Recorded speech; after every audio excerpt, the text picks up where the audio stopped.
start off by saying that I don't typically preach on holidays.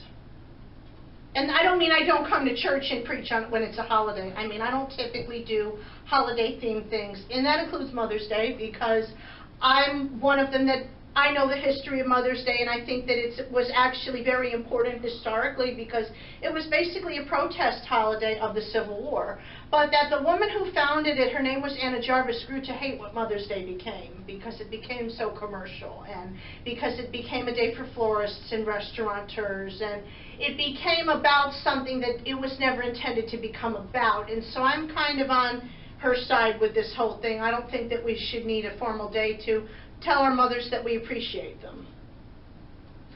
That we need to have a bunch of sales and a bunch of commercial things where we line the pockets of even richer people to tell Mom, hey, I appreciate you, or to make a phone call, or to take Mom out to lunch or to dinner. I think that it's something that we should do regularly, because the reality is, even as adults, our mothers, especially nowadays, do an awful lot for us. But in honor of Mother's Day, we're actually going to do a special message, and we're going to do Redeeming the Single Mother. And I'm subtitling it, the only Mother's Day sermon not on Proverbs 31. Because the only time of the year that we ever hear a message on mothers is always Proverbs 31.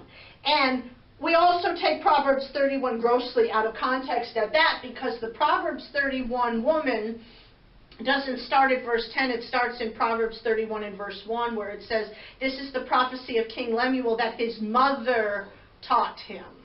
But we don't ever preach that part of it, because we're too busy giving women a to-do list to do, which is not what Proverbs 31 was even about. But when it comes to Mother's Day, I almost feel like we treat having children and we treat mothers as a commodity. And that's going to be important for later in the message, because we talk about the kind of mother a woman should be. And it's always very reflecting of Western values, of Western ideals, of Western concepts. And there's always that side note that you're somehow different, or you're a different kind of woman, or maybe you're not a mother, or maybe you're not the right type of mother. That you must have done something on purpose to be in a different situation, and you are erred, and you are sinful, and you are wrong. And then the judgment starts on lifestyles and choices, and then we start making assumptions about how people got to where they're supposed to be, and then everyone's mind is made up about her, because she's the woman that comes in the church and sits in the back and maybe has a couple of kids and doesn't want to sit in the front because she doesn't want to call a lot of attention to herself. And this type of mother is the single mother, who we're still putting down all these years later, not considering anything having to do with her situation. Maybe she's got one child or more than one child, but everybody knows who she is. And because she's a single mother, that means she's not eligible to do anything in church. It means she must have done something wrong in her life. It means she must be evil or sinful or bad or something to that extent. But the statistics on single mothers actually tell us a very different story. And before we read the statistics, I think that we need to consider that how we're using our Western ideals in our biblical understanding, and how we're trying to teach those to people in an attempt to say that it's biblical when it's not. And we're going to see that today. If the Bible is inspired, then the Bible needs to be able to stand up to real life. And I keep finding people in church who don't feel that the Bible can do that. The Bible has got to stand aside as some sort of weird, abstract ideal that we cannot apply to our real, everyday lives. And so let's look at real, everyday life for a minute. These are from www.singlemotherguide.com, and these are the statistics about single mothers that exist today. Today, 1 in 4 children under the age of 18, about 17.4 million, are being raised without a father, and nearly half of them, 45%, live below the poverty line. For those living with a father only about 21% live in poverty. Among children living with both parents, only 13 are counted as poor. So single mothers clearly have a burden, and they have a burden that's put on them, and that's societal, because a single father has a statistic of only half of those children living in poverty as opposed to a single mother. The statistics on single-parent families: 83% of single mothers have children. 17% of single fathers have children as well under 18. Around 49% of single mothers have never married, but 51% are either divorced, separated, or widowed. Half have one child, and 30% have two. So, that's interesting. About 2/3 are white, 1/3 black, 1/4 Hispanic, 1/3 have a college degree, while 1/6 have not even completed high school. The median income for families led by a single mother in 2013 was about $26,000, 1/3 of the median for married couples. It's not even half. That should, reasonably speaking, be half, but it's a third. It's less than half. The median for married couple families was $84,000, nearly half with an annual income of less than $25,000. Out of more than 10 million low-income working families with children, 39% were headed by single working mothers, or 4.1 million. Only a third of single mothers receive any child support, and the average amount these mothers received was only about $430 a month.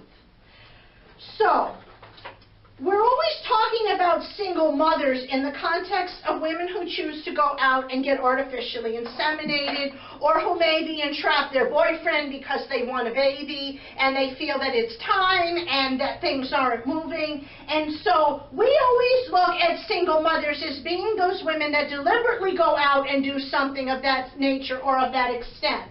And they are people who want a family but aren't married. Or they're a teenage mother who wasn't given a choice about what she did because she's underage, and even though we've got all these laws and these rules, the reality is if you've got parents and they say you're not having an abortion, or you're giving it up for adoption, or you're going to keep the baby, that's what winds up happening in that particular instance, because the decision is already made for her. And we often talk about abortion hurting women, but we don't talk about how we hurt and penalize all single mothers the same, all as being the same, all in that situation, how we treat her having that child as a punishment for the rest of her life, and how she's got to have that kid now and she's got to raise it, and we're going to make it hard on her, we're not going to help her, we're not going to care about her because she went out and she did that, and she defied society's attitude that children are a prize for being married, or something of that commodity-like nature. If 51% of single mothers are women who were married, and then life handed them something that they didn't count on, whether their spouses died, whether they wound up divorced, whether their husbands ran out on them, if 51% of them are divorced, that's more than half. And we really don't know the specific circumstances of the other women who were never married, because the other 49% becomes, does it matter? Does it really matter how they had their children? And before I get a bunch of messages that say you're giving permission for people to go do anything, I'm not giving anybody permission to do anything. They don't need my permission. They already did it. The kids are already here. Does it matter how they got here? Nobody came and asked me was what they did okay, because I would probably come and tell them, you know, this isn't even about it being okay or acceptable or not. This is about a simple fact is, do you want to be that woman that they all look at like that for the rest of your life? Because you're going to be the one who's going to pay for that kid, not the guy. Do not rely on child support. Do not rely on the system. They're changing the laws all the time. Do not rely on your family. The people are going to look at you for the rest of your life cross-eyed because you had a kid and you're not married. You're the one whose life it's going to change, not everybody else's. I don't care how much he says he's going to be there for you. He's lying. Well, the reality is the Bible mentions more than one single mother, and today we're going to look at the situation of a single mother who we don't even think of as a mother. We don't even give her that honor or that prestige in her life. And God reassured her that things would be all right. And God came to her and told her that she would be okay. And that woman is named Hagar. But before we do that, I want to say that I was raised by a 51%er myself. I was raised by a single mother whose life came along and handed her something she didn't count on and wound up divorced. And my entire life, even to this day, I am hearing people who look down on that, Who looked down on me? Who said, oh, well, you must be this way, or you must have these problems because your father wasn't around, and, you know, your mother must have not done this right or that right, or they look at her like she did something wrong. You know, nobody looks at us and says, gee, maybe she did all right. Nobody looks and say, gee, maybe you overcame something, or maybe you got through something that was really difficult in life, or maybe something came out of this that really was blessed. No, no, no, no, no. It's the whole concept that there's going to be a shadow cast your entire life because you had a single mother for a parent, or you were a single parent. And you know, I can tell you from my mother's situation and from a lot of women that I know that they were single parents long before they ever got divorced.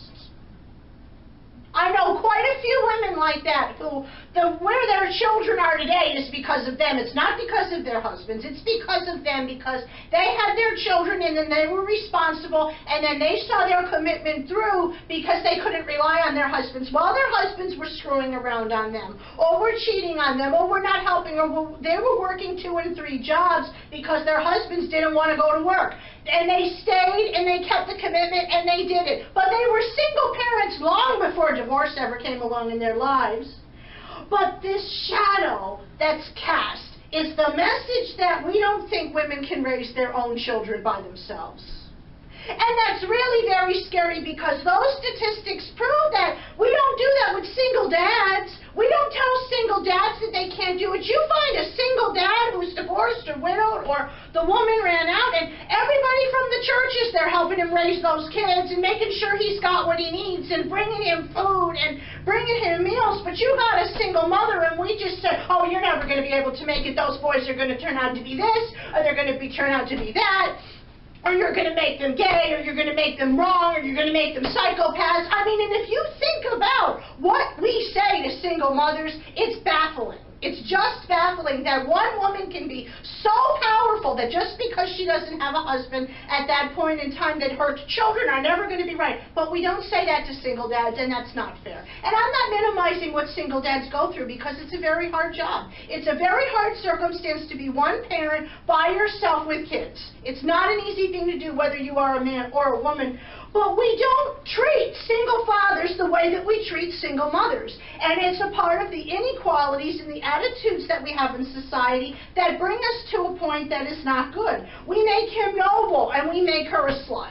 Or we put her down. Or we say she didn't try hard enough in her marriage. Or that she's never going to be anything or good at anything. And we punish her for children. Treating the children as if they're something that she doesn't deserve to have because she doesn't have society's circumstance.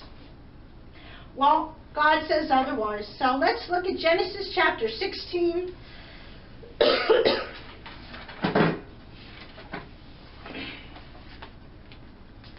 And we are going to flip over in a few minutes.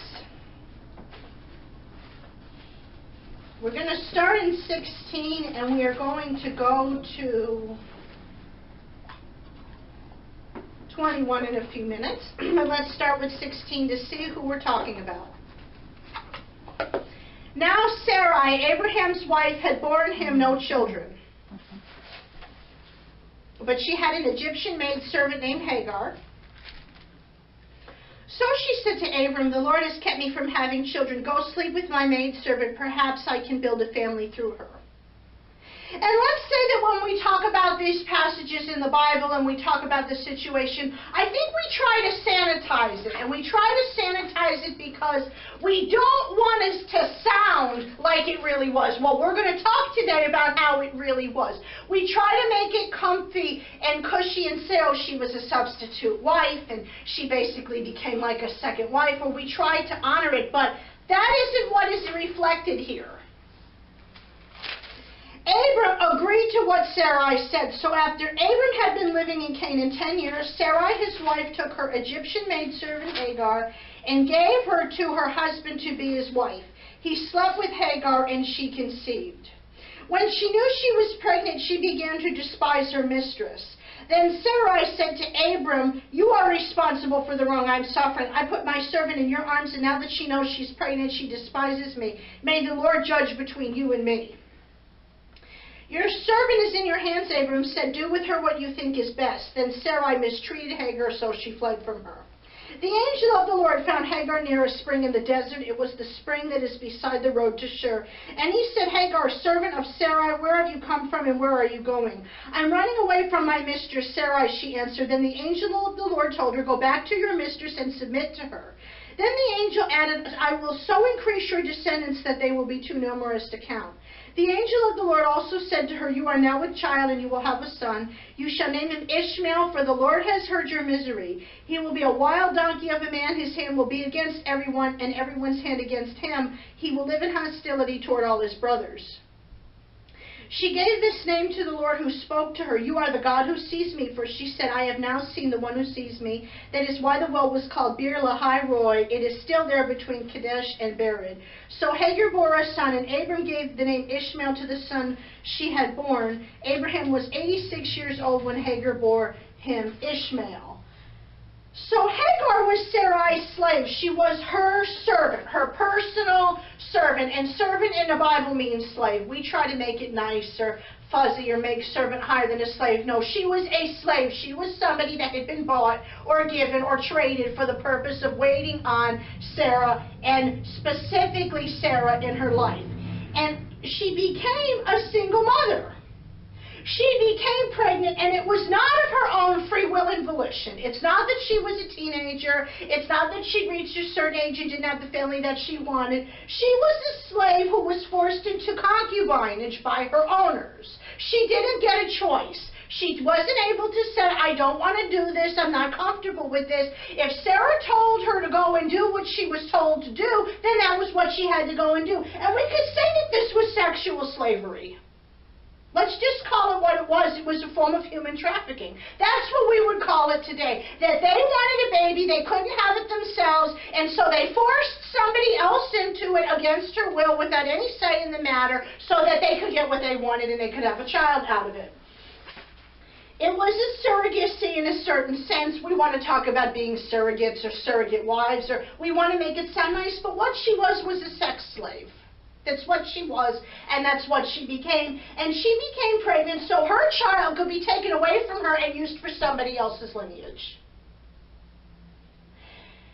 And then they were going to take it. She was going to have it, and they were going to take it. And it's just like those stories that we always hear on TV. There was one on a show not long ago. What was the show, Mama?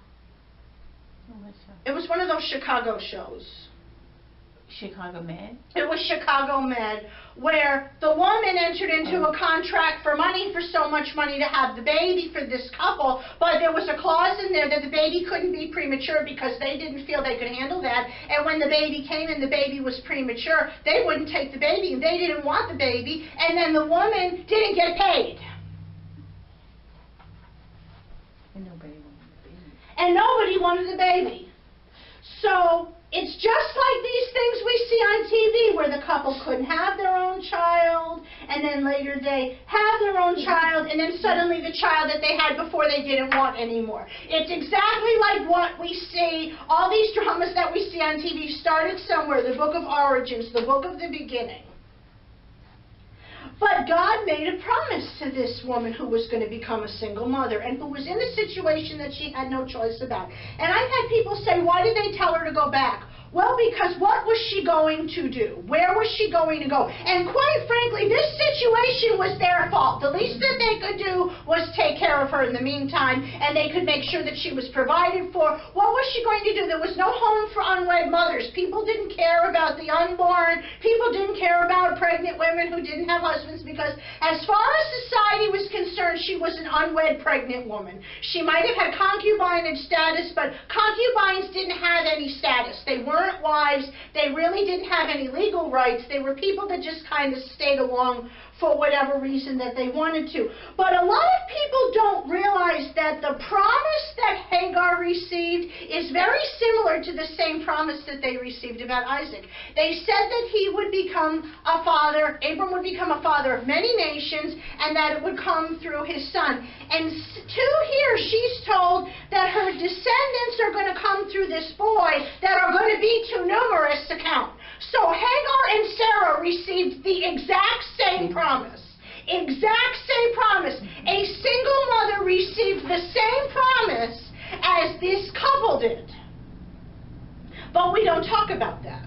We don't talk about her in those terms, and we don't look at her in that way. And God saw her. He knew about her plight. He wanted her properly cared for. And despite the fact that Abram and Sarah might have had a purpose with God, God did not overlook what happened to Hagar. And He did not overlook her experience.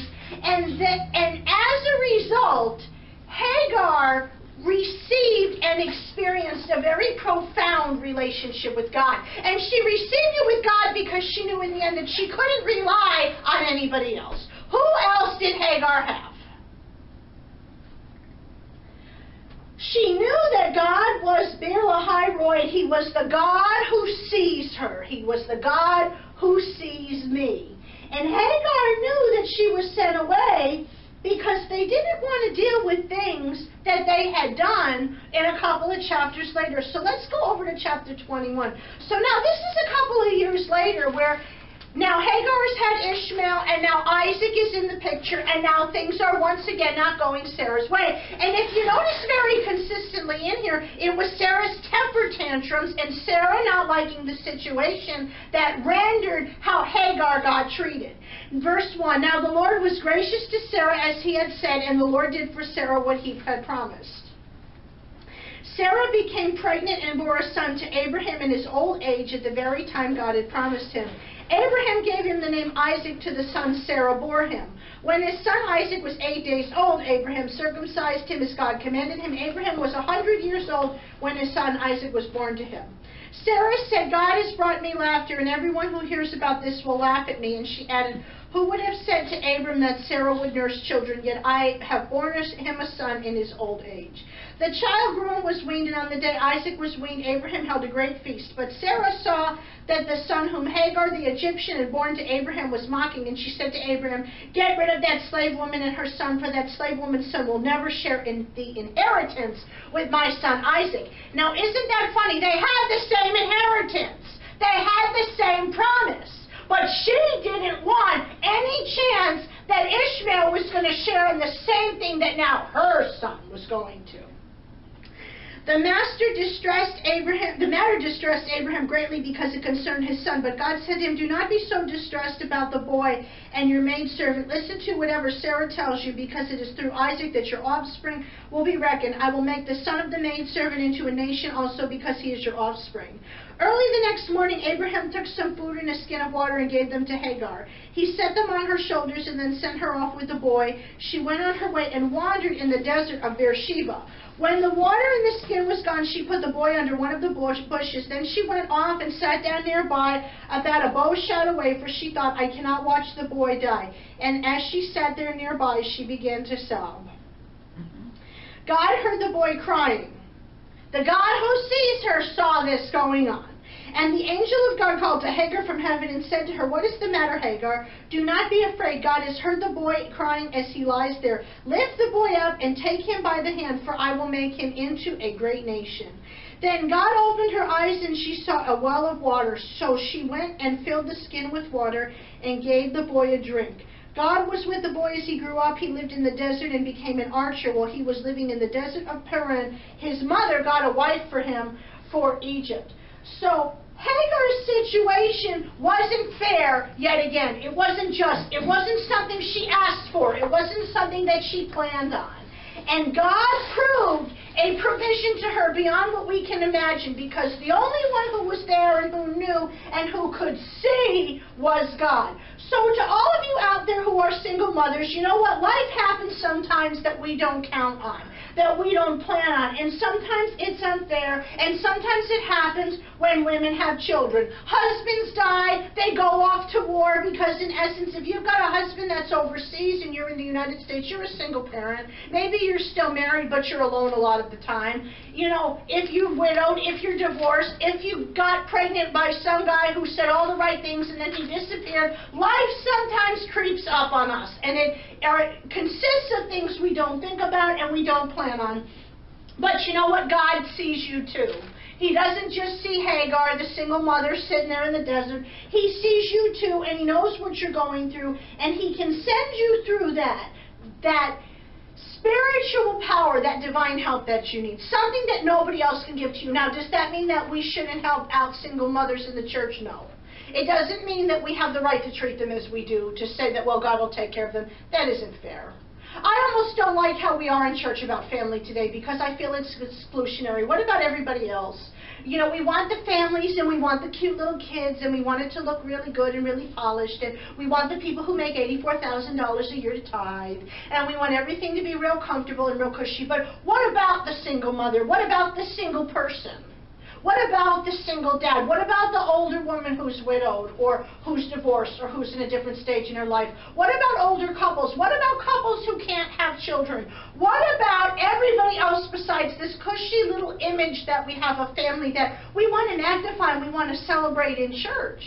And the evidence of that is, you say anything on Facebook, you can't even make a joke that says Happy Mother's Day to single mothers and mothers who are both mother and father without people jumping down your throat. You can't even say it on Father's Day, or, you know, say something that you really laud people that have that situation, because people start on you about the theology of mothers and the theology of gender, which there is no such thing as a theology of gender. We're not God. Theology is about God. Gender is about human beings. You know, you can't even say something that, you know, I saw a picture online the other day where it says my mother was my mother and my father, and everybody's all over that. You can't even say something that acknowledges the fact that sometimes there are parents that are pulling double duty. Nobody is saying that they're literally men or that they're literally fathers, and if we're that literal, I'm sorry, we're stupid. If we're that literal and we're that obnoxious in church, then we're out of control. Then we need to dial it back. But we can't even say things or point out that there are single parents in this world without people going crazy. I'm sure that the cozy life where we have two parents is ideal. And I'm sure that it's something that God wants us to have. But you know what? There are circumstances that are not ideal, and those are the ones, in this particular instance, that God sees. And those are the ones that God helps. And I'm not going to say God approves or thinks everything is okay, but God is with people like that. And they need to know that God is with them, because it doesn't mean that we just ignore everything in our lives that makes us uncomfortable. We cannot treat the Bible as if it has no application or understanding for where we are today. It doesn't matter. We want to say, well, society's evil now. Well, society's always been evil. Society's been evil forever, and I think that that's even an unfair generalization, because in society there are people, and they need help, and they need people to reach out to them, and they need to know that God sees them. They need to know that God is with them, and that God cares about them, and that there's going to be a place where her and her children are welcome, and nobody's going to keep staring her down because she's a single mother. In keeping what I said about it earlier, you know, I almost feel like we treat motherhood like it's a prize. You can get married, and then you can have children, and that's your reward. But for millions of women who are abandoned by their spouses, or have a spouse die, or who get in circumstances that aren't ideal, it isn't. It's not ideal. And it's not a prize. It's something that's a biological reality that sometimes happens at unopportune moments or in unopportune circumstances. To the millions of human trafficking victims worldwide, which is basically what happened to Hagar, motherhood happens, and motherhood comes about, and sometimes the only thing that mothers have to give to their children is themselves. And a lot of those women wind up dying trying to take care of their children. Or, you know, it doesn't necessarily feel like a reward to a 16-year-old girl who's in the bush somewhere, who was forced into an arranged marriage and almost dies in childbirth because she doesn't have the proper care, or because she doesn't have anybody there to help her or take care of her. And they may be very sincerely women who love their children, just like I'm sure Hagar cared about her son. She cared about her son enough to cry out to God and to see that he was properly cared for. And there are women who are doing that, who all they have to do is offer whatever it is that they have. And you know what? It doesn't feel like a reward. It feels like a job. It feels like a responsibility. It feels like something is really, really hard. But I really think that we need to stop treating motherhood like a commodity, like it's a prize. It's something that people experience all over the world all the time in all different circumstances, and that should make us want to honor and respect the mothers that we have all the more, because whether they're married or they're single parents or they're anything, they're having an experience. And the experience is probably not always like what it looks like on the surface. It's probably not always the sunshine and roses and the things that they work so hard for us to have, all these childhood memories that we hold dear. It probably wasn't like that for them at all. They remember a lot of going through and a lot of difficulties and having to give things up themselves and having to sacrifice for themselves in order to get that there. So calling it a prize or a reward is really a societal disservice. So I believe that the Bible reflects culture, and it's supposed to be here to give us hope in our own culture. And so to the single mom who feels like a failure, you know, there's no reason to feel like a failure. You're a mother, and it's time to reach a point where, as hard as it is and as difficult as it is, and I pray that you have the right support in your life, that you don't give up, that you reach out to the God who sees you, because you sitting there knowing the reality behind what you're living with, God does know about that, and He does understand that. And don't feel like there isn't any hope, because you know what you can be for their kids, and for what you can't do for them, there should be other people in their lives who can. It's not just all about parents. We put too much on parents and parentage these days. People need other people besides their parents, and you know, if you've got male children or female children, you can go find them role models. You should have people in your churches. There are mentor programs and things that are out there, and neighbors and friends and diversities of people that should be in your kid's life. You can do this. That's a part of you being able to raise your children, is knowing when somebody else is needed in their life besides just you. You can do this, and you can handle this, and there's no reason to feel like you can't. And you're not a failure, because God sees you, and the God who sees you is not just seeing you, He's living within you. And so the single moms everywhere who are doing their best, who are working within, you know, their different hardships, who are working with their problems, God sees you. And to all of you, even though no other church in America is probably going to tell you this today, I tell you all Happy Mother's Day.